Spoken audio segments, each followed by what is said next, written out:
Promise of the future is an awesome force. We look back for experience, but we have to look forward now for inspiration. And what gives us inspiration to get up in the morning and do our job, learn skills, develop all that we can possibly be, is the promise of the future.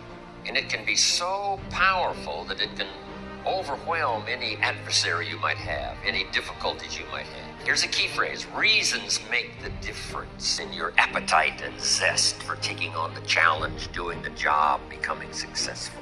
You can overcome the most unbelievable challenges if you have enough reasons. There's an ancient phrase, here's what it says: if you try to save your life, you will lose it. But if you will lose your life, meaning if you will invest your life, that's the best way to save it and to multiply it many times over. So here's the phrase: investing life into life has the potential of creating miracles. Investing life into life creates a new baby, but investing life into life with ideas, information, association, influence can create enterprise, can create a corporation, can create a business, can create a movement, can create something that benefits many more people than just those few that might have invested in each other's lives. So make this note now: you never know who's in the audience. So you don't know who's out there that's going to make an impact on the world, that's going to do extraordinary things. So here's what you must always do: always be sincere and always do your best, no matter who you talk to, because you just don't know. You just don't know who's there, ready, or when the timing is right. So jot this down: it takes more than one voice to help us to see, help us to think, help us to make decisions, help us to evaluate. It takes a variety of personalities, messages, points of view, the weight of experience. If it comes from several sources, it can be just incredibly valuable when you sum total it. Okay, let's talk about setting goals. When I first met Earl Schoaf, not long after we had met each other, he asked me, "Mr. Rohn, maybe here's one of the best ways I can help you." He said, "Let me see your current list of goals and let's go over them and talk about it." He said, "I've got the experience."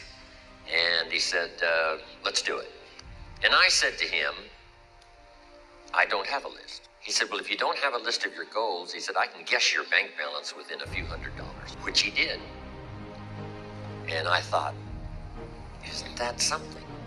Then I said to him, "You mean if I had a list of goals, it would change my bank balance?" He said, "Drastically."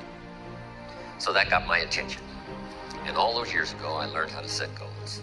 We're primarily affected by 5 things. Number 1 is the environment: the political environment, the social environment, the physical environment.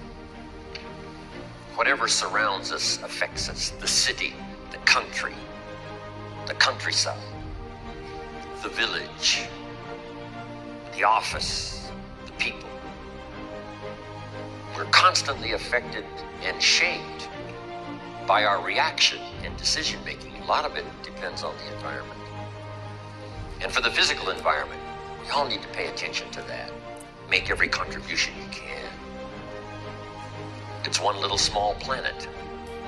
Remember those first pictures from space? Looking back on Earth? It looked so fragile, it looked so small. We thought, wow, so many people live there. How can that be? We must take care of it. Right now, it's the only planet we got. Do everything we can. My mama taught me those little things where you pick up, don't leave your trash. You know, a little thing like, I remember I got a toothpick once at the cafe, and I took the little cellophane off the toothpick and I just dropped it on the floor. Mama said, no, you wouldn't do that. Oh, I thought, Mom. She said, just put it in your pocket. And then when you get home, you put it in the trash. And somebody said, well, what difference does that make? You know, the little cellophane on the toothpick. Here's what makes the difference: the habit. And the habit makes the difference primarily for you.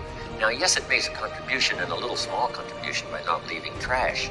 But here's what it does mostly: give you the incredible feeling of self-worth because you have good habits.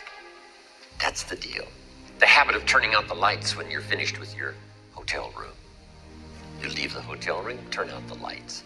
It just makes a small contribution, but what if everybody did it? I'm telling you, the energy requirements would be less. You say, well, the hotel gets the benefit. Hey, it doesn't matter to you who gets the benefit. Guess what's the greatest benefit? Being a person of unique habits. Habits that not only make you perform as far as skills are concerned, but habits that make you feel good about yourself.